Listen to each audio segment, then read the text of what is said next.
So a few weeks ago, I had posted here on LinkedIn that if anyone was looking for some help on how they could reposition themselves in this time, if they had either been laid off recently or if they were anticipating that they were going to be laid off, for them to reach out to me. I had about 5 or 6 calls from this post and had some really great conversations, and I wanted to share some of the patterns that I noticed around questions that I asked that seemed to help them. So what I'd like to do today is share what those 4 questions were that I asked, in case this could also be really helpful for you in this time.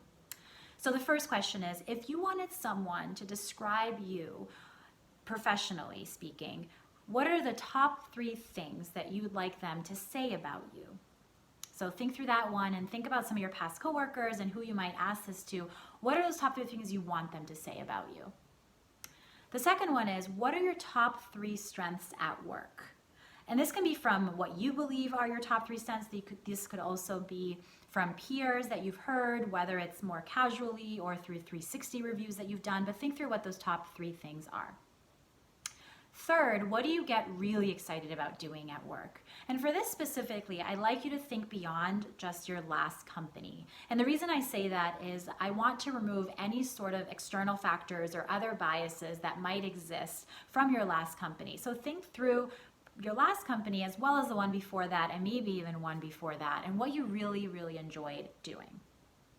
And last question that I asked on these calls, what are the top 3 things you wish you could have changed in your last position? And that's a really important one, to think about what you were struggling with, what you wished was different, what would have made you happier there. Again, really critical to pick 3. There's a reason that I'm saying 3 for only these questions. Otherwise, sometimes we have a laundry list of things and we don't really know what to do with those. So think through this pretty carefully. So hopefully these questions will be helpful for you. I found them to be helpful in these conversations that I had.